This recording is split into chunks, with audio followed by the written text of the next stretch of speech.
سنو سنو، تم گانے سنتی ہو؟ میں نے پیچھے مڑ کر دیکھا تو کلاس کی لڑکی مجھ سے مخاطب تھی۔ نہیں، میں نہیں سنتی۔ کیوں؟ میں نے کہا، اس کے نقصانات کا تمہیں اسلام کی روح سے بتاؤں یا گورے چمڑی یعنی اصلی لبرل والوں کی روح سے بتاؤں؟ کہنے لگی، ہاں ہاں، تم مولویوں کی وہی بات ہوگی کہ پگھلا ہوا سیسا کانوں میں ڈالا جائے گا، بھلا یہ بھی کوئی بات ہے؟ میں نے جواباً کہا، گورے چمڑی والے کہتے ہیں کہ گانے زیادہ سننے سے آپ کی تھنکنگ ایبلٹی کمزور ہو جاتی ہے۔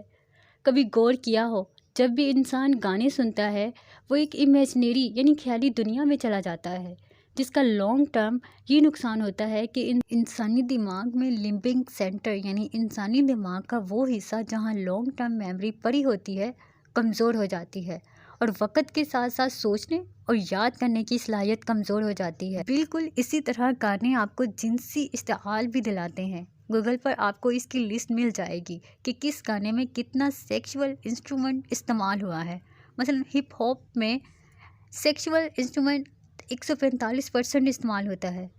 کہنے لگی، واہ، تمہاری لاجک تو بہت اچھی ہے۔ میں نے کہا، میری لاجک اچھی نہیں ہے، تم ذہنی طور پر انگریزوں کے غلام ہو۔